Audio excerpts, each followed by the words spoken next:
I'm Faye Watt, and let's queer up politics. Trump's post raises war crime concerns over threats to target civilian infrastructure in Iran. A social media post by President Donald Trump on Easter Sunday is drawing sharp scrutiny from legal experts and national security observers after he appeared to threaten attacks on infrastructure in Iran. Posting on Truth Social, Trump wrote, quote, "Tuesday will be Power Plant Day and Bridge Day, all wrapped up in one in Iran. There will be nothing like it. Open the fucking strait, you crazy bastards, or you'll be living in hell. Just watch. Praise be to Allah," end quote. The remarks followed a high-risk U.S. military incident in Iran, where a U.S. F-15 fighter jet was shot down over Iranian territory, with the pilot rescued nearly 48 hours later. Experts say Trump's references to power plants and bridges suggest potential targeting of civilian infrastructure. Under the Geneva Conventions, deliberately striking civilian systems not used for military purposes is considered a war crime. Such infrastructure supports hospitals, evacuation routes, and access to clean water, making their destruction especially dangerous for civilian populations. The post also referenced the Strait of Hormuz, a critical global oil route. Iran has closed the passage in recent weeks following U.S. and Israeli strikes, contributing to rising oil prices. And analysts and experts are considering Trump's statement. Speaking on MS Now, legal analyst Ankush Kaduri said, quote, "We have the President of the United States basically declaring its intent to commit war crimes," end quote.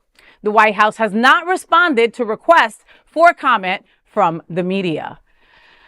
Wow. You know, when your Easter message sounds less like he has risen and more like bridges are falling, we've got a freaking problem. You know, foreign policy should not sound like a drunk group chat at 2 a.m. Okay. This isn't reality TV. This is real reality, you know, and with that, you know, we've got someone on the table who is ex-military, who had to serve under Don't Ask, Don't Tell, who, you know, worked closely with the Pentagon. How does this wash over you, Jason? So when you were reading that, I initially was going to ask like the question, like, what episode of South Park was this? Because this is like some shit unheard of. Mm-hmm. So I was in the military 23 years. And I was covered by the Geneva Convention. As a religious institution, it's one of those safe spaces that you can't bomb, you can't attack, you can't become a prisoner of war, because the global laws of engagement, the global laws of war are set for a reason. Bridges, infrastructure, that is the part of the humanitarian aid that's going to happen pre, during, and post-war. To deliberately target, that is basically like blowing up a school. Like there's no real positive reason, there's no justified reason to bomb infrastructure. You know, they teach us about targeting in NCO Academy, Non-Commissioned Officer Academy, and literally they stress the rules of engagement, Geneva Convention. And when they talk about targeting, like, we can be court-martialed, we can be imprisoned for life if we, the United States military, takes action on any of these international safe spaces under the Geneva Convention. So when I saw that message, it took me back to my time in Afghanistan and how, you know, you can't